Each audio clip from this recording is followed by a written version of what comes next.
அனைவருக்கும் வணக்கம். சபையில் இருக்கிறவர்களுக்கும் அவையில் அமர்ந்திருக்கும் அனைவருக்கும் வணக்கம்.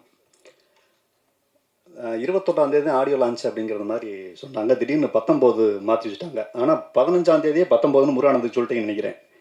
4 நாளாக உட்காந்து ட்ரை பண்ணி கம்ப்ளீட்டாக எல்லா பேசுகிறதையுமே ஒரே ஆள் பேசிட்டு விட்டாப்ல. பரவாயில்ல, நம்மளுடைய வேலையை மிச்சப்படுத்திட்டாப்ல. இந்த பின்னாடி ஒரு மினி பஸ் வந்துருக்கு நினைக்கிறேன் ட்ரெய்லர் பார்க்குறப்போ. அந்த மினி பஸ்ஸில் கடைசியாக ஏறினது நான் தான். ஏன்னா டைரக்டர் ஆர் கார்த்திக், அவர் நித்தம் ஒரு வானம் டைரக்டர், அவர் தான் எனக்கு கால் பண்ணி ஒரு படம் இருக்குது, விக்ரம் பிரபு சார் ஹீரோவாக பண்ணுறாரு, நீங்கள் அதில் பண்ணணும் அப்படின்னா கண்டிப்பாக பண்ணிடலாம். 17ஆம் தேதி ஷூட்டிங் வரும். ஓகே, 14ஆம் தேதி ஃப்ரீயாக தான் இருக்கேன்.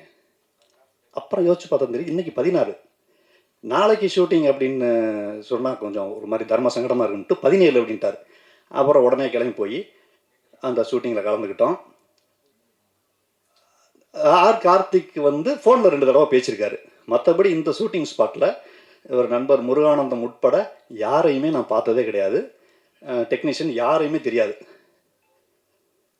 மதியம் ஒரு 12 மணி 1 மணிக்கு ஷார்ட்டு முடிச்சுட்டு அந்த பஸ்ஸில் ஏற போகும்போது டைரக்டர் யாருன்னு தெரியல. ஷார்ட்டுக்கு ரெடி, எல்லாம் ரெடி, கேமராலாம் செட் பண்ணிட்டாங்க. யார் டைரக்டர்னா டைரக்டரை தொட்டு கும்பிட்டுட்டு நம்ம வேலையை தூங்குறது தான் வழக்கம். யாருன்னு தெரியல. எல்லாருமே காலேஜ் ஸ்டூடெண்ட், நண்பர் சொன்ன மாதிரி காலேஜ் ஸ்டூடெண்ட்டாக இருக்கிறாங்க. கண்ணாடி போட்டு ஒருத்தர் வந்துக்கிட்டு இருக்காரு.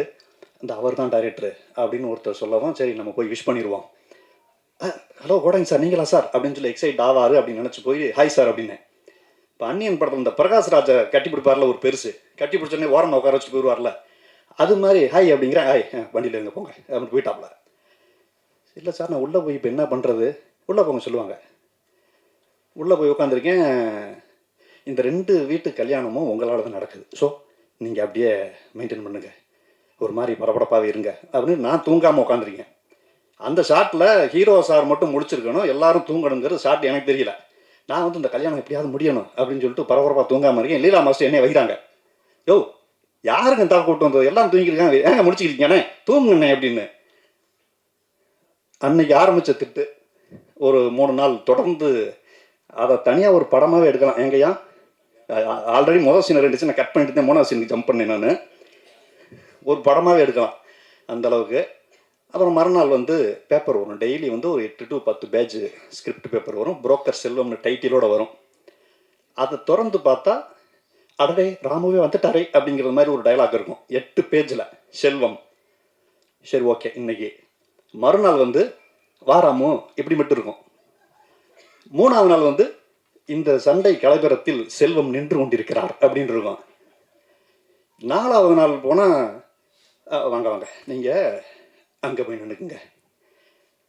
சரி ஓகே, ஏன்னா கேரவன்லாம் மல்லுக்கிட்டு இன்னைக்கு நீ டைலாக் என்ன பேசுனேன் அப்படின்னு நான் முருகானந்தம் கேட்பேன். நான் பேசணும்பா, நான் வந்து இந்த சவுத்து சைடு நின்றுக்கிட்டு இருந்தேன் அப்படின்பா அப்படி முருகானந்தம். நான் மேற்க நின்றுருந்தேன். எல்லாரும் அவங்களே பேசிக்கிட்டு இருப்பாங்க. 5ஆவது நாள் நான் மைண்ட் செட் ஆகிட்டேன். சார் நீங்கள் வந்து எங்கே நிற்கணும், இந்த அங்கே நின்றுங்க. இப்போ நீங்கள் வந்து ஃபுல் அப்சர்வேஷன், ஓகே கம்ப்ளீட்டாக அங்கே நடக்கிறத நான் பார்த்துக்கிட்டு இருக்கேன், அவ்வளோதானே, சூப்பராக பண்ணிடலாம் அப்படின்னு சொல்லிட்டு பண்ணோம். அப்படி ரொம்ப கஷ்டப்பட்டு பண்ண படம் அது. தொடர்ந்து அதுக்கப்புறம் படம் முடியும் பொழுது ஒரு ஒரு நல்ல ஃப்ரெண்ட்ஷிப் இந்த படம் மூலமாக எனக்கு என்ன கிடச்சிச்சு அப்படின்னா, ஒரு நல்ல ஃப்ரெண்ட்ஷிப் கிடச்சிச்சு. யாருன்னே தெரியாத ஒரு குழுவில் போய் கடைசியில் இப்போ டெய்லி ஒரு தடவை கூட ஒரு நாள் பேசாமல் இருக்க மாட்டோம். அந்தளவுக்கு ஒரு ஹெவி ஃப்ரெண்ட்ஷிப் உருவாயிருச்சு. என்ன பேச ஆரம்பித்தாலும் நண்பர் முருகானந்தம் சொன்னது மாதிரி அப்படின்னு தான் ஆரம்பிக்கணும், ஏன்னா எல்லாத்தையும் பேசிட்டாப்ல இருந்தாலும். ஸோ அது மாதிரி ஹீரோ சார், அந்த ஹீரோ அப்படிங்கிற ஒரு துளி கூட எந்த பந்தாவுமே கிடையாது. ரொம்ப நமக்குமே எடுத்து கொடுப்பாரு நிறையா. ஹீரோயின் ஷார்ட் முடிஞ்சோடனே கம்ப்யூட்டரில் போய் என்னமோ நோண்டிக்கிட்டு இருப்பாங்க, அது என்னன்னு தெரியாது. கேட்டதுக்கப்புறம் ஐடியில் ஒர்க் பண்ணுறதா சொன்னாங்க. பட் கட் பண்ண இங்கே வந்த உடனே டக்குன்னு அந்த கேரக்டராக மாறிடுவாங்க. அப்புறம் அருள்தாஸ் அண்ணன், அவர் மைசெட் சித்தன், அப்புறம் நிறைய அந்த அம்மாக்கள்லாம் அவங்க பேர் தெரியல, சாரி, எல்லாருமே சொன்னது மாதிரி ஒரு ஃபேமிலியாக தான் இருந்தோம். ஒரு வழியாக முடிச்சுட்டு ஐயா சான்றோடன் ஐயா அன்றைக்கி இந்த மியூசிக்கில் வந்து படத்தை இன்னும் அடுத்த லெவல் ஏற்றி கொண்டு போயிருக்காரு. ஒரு கேமராமேன் ரொம்ப சூப்பரான ஒர்க் பண்ணியிருக்காரு. அனைவருக்கும் வாழ்த்துக்கள். இப்போ சமீபத்தில் வெளிவந்து அதிரி புதிரி ஹிட்டான GPU மாம்சு வந்திருக்காரு. அவருக்கும் மிகப்பெரிய நன்றியை தெரிவித்து கொண்டு வாய்ப்புக்கு நன்றி கூடி விடைபெறுகிறேன். நன்றி, வணக்கம். Thank you so much sir. அடுத்தபடியாக